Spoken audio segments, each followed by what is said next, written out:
ನಮಸ್ಕಾರ, ನೀವು ನೋಡ್ತಾ ಇದ್ದೀರಾ ನ್ಯೂಸ್ ಫಸ್ಟ್. ನಾನು ವೈದ್ಯಶ್ರೀ. ಈ ಕ್ಷಣದ ಪ್ರಮುಖ ಸುದ್ದಿಗಳನ್ನು ನೋಡ್ತಾ ಹೋಗೋಣ. ಅದಕ್ಕೂ ಮೊದಲು ಹೆಡ್ಲೈನ್ಸ್. ನಿತೀಶ್ ಮುಂದಿನ ಸಿಎಂ ಅಂತ ಎಕ್ಸ್ನಲ್ಲಿ ಪೋಸ್ಟ್ ಮಾಡಿ ನಿಮಿಷಗಳಲ್ಲಿ ಡಿಲೀಟ್. ಜೆಡಿಯು ನಡೆಯಿಂದ ಹೆಚ್ಚಿದ ಕುತೂಹಲ.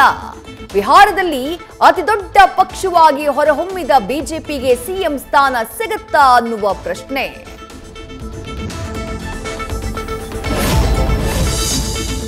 ನಾಲ್ಕು ದಶಕಕ್ಕೂ ಹೆಚ್ಚಿನ ರಾಜಕೀಯ ಅನುಭವ, 3 ದಶಕದ ಆಡಳಿತದ ಅನುಭವ. 10ನೇ ಬಾರಿಗೆ ಸಿಎಂ ಆಗಿ ಅಧಿಕಾರ ಸ್ವೀಕಾರ ಮಾಡ್ತಾರಾ ನಿತೀಶ್ ಕುಮಾರ್? ಸೂಕ್ತ ಸಮಯದಲ್ಲಿ ಮುಂದಿನ ಸಿಎಂ ಬಗ್ಗೆ ಜನರಿಗೆ ಗೊತ್ತಾಗುತ್ತೆ ಎಂದ ಬಿಜೆಪಿ ನಾಯಕರು. ರಾಜ್ಯದಲ್ಲಿ ಬಿಜೆಪಿ ಜೆಡಿಎಸ್ ನಡುವೆ ಮೈತ್ರಿ. ಬಿಹಾರ ಫಲಿತಾಂಶ ಇಲ್ಲಿನ ಕಾಂಗ್ರೆಸ್ ನಾಯಕರಿಗೆ ಆಯ್ತಾ ಎಚ್ಚರಿಕೆಯ ಗಂಟೆ. ಮುಂದೆ ಎದುರಾಗೋ ಸಾಲು ಸಾಲು ಚುನಾವಣೆಗಳಲ್ಲಿ ಒಗ್ಗಟ್ಟಿನಿಂದ ಮುನ್ನುಗ್ಗೋ ಬಗ್ಗೆ ಕೈಪಾಳ್ಯದಲ್ಲಿ ಚರ್ಚೆ.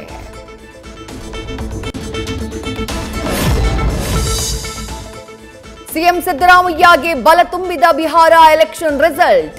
ರಾಜ್ಯದಲ್ಲಿ ಕ್ರಾಂತಿ, ನಾಯಕತ್ವ ಬದಲಾವಣೆಯ ಚರ್ಚೆಗೆ ಸದ್ಯಕ್ಕೆ ಬ್ರೇಕ್.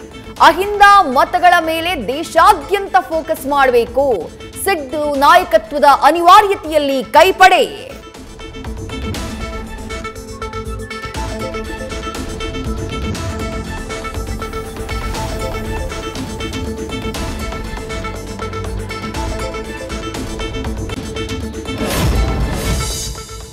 ಜಮ್ಮು ಕಾಶ್ಮೀರದ ನೌಗಾಂ ಠಾಣೆಯಲ್ಲಿ ಅಮೋನಿಯಂ ನೈಟ್ರೇಟ್ ಸ್ಫೋಟ.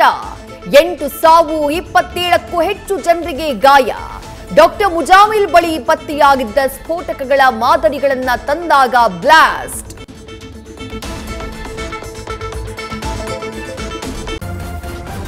ನ್ಯೂಸ್ ಫಸ್ಟ್, ನಿರ್ಭೀತಿಯಿಂದ ನಿಮ್ಮ ಪರವಾಗಿ.